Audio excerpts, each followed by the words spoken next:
réaliser le sac à collation aujourd'hui, vous allez avoir besoin de pull, du polyuréthane laminé, d'une fermeture éclair. J'utilise aujourd'hui une fermeture éclair de 6 pouces et d'un pull qui fait 7 pouces par... Donc 7 par 14. Suivez-moi pour la suite. Alors tout d'abord, je vais avoir besoin de placer ma fermeture éclair du côté endroit contre l'endroit du tissu. Donc voilà, l'endroit du tissu, c'est toujours celle où il y a la couleur et non pas le côté où il y a le plastifié. Donc je le place toujours le curseur à droite pour que lorsque j'ai terminé mon travail, le petit sac s'ouvre de gauche vers la droite. Pour coudre ma fermeture éclair, j'ai absolument besoin d'un pied à fermeture éclair. C'est celui-ci sur ma machine. Je l'ai mis à côté de mon pied régulier pour que vous puissiez voir la différence.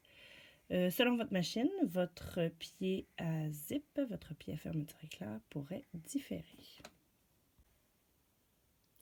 Je vais utiliser pour coudre ma fermeture éclair mon point droit avec une longueur entre 2 et 3. Mon aiguille est une aiguille Microtex, la plus petite que j'avais, donc c'est une grosseur 10. Vous pourriez aussi utiliser une aiguille de type ballpoint ou jersey. Vraiment, c'est selon les capacités de votre machine, ce qu'elle va vouloir accepter. Et bien entendu, plus l'aiguille est grosse, plus elle fait un gros trou, plus vous avez des risques que votre création fuit par les coutures. Donc vraiment, je vous conseille fortement d'utiliser une grosseur maximum de 11, donc idéalement 9 ou 10. Donc c'est parti, je vais commencer avec un point d'arrêt et je vous remontre ça un coup que c'est cousu. J'arrive à un point ici où je vais planter mon aiguille. Je ne sais pas si vous voyez bien, je vais monter mon pied. Je vais maintenant passer le curseur de l'autre côté du pied et je vais continuer ma couture pour venir fixer ma fermeture éclair. Et je vous retrouve à ce moment-là. Alors voici, ma couture est finalisée. Je vais donc prendre l'autre côté de mon tissu, je le rabats, un peu plus difficile à voir, comme ça. Et je viens placer sur l'endroit de ma fermeture éclair, comme ceci. Et je vais venir faire la couture comme cela. Vous voyez, c'est plié comme ceci.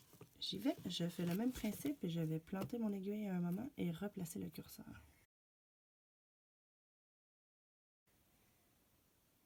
Ma fermeture éclair est maintenant posée. Donc, ce que je vais vouloir venir faire maintenant, c'est venir faire une surpiqûre pour vraiment faire une jolie finition et surtout pour solidifier le travail. Donc, je vais vouloir faire une petite surpiqûre de chaque côté. Pour ce faire, j'utilise la technique du bonilon.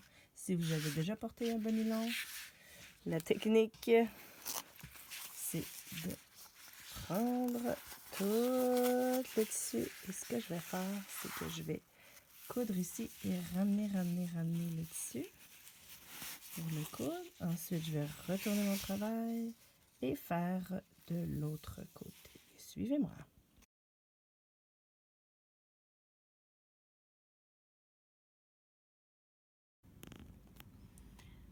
Lorsque vous utilisez une fermeture éclair qui dépasse de votre ouvrage, très important de placer le curseur à l'intérieur du travail parce que sinon, si on coud ici, malheureusement, le fermoir sera inutilisable. Donc, il faudra découdre, replacer le curseur et refaire ça.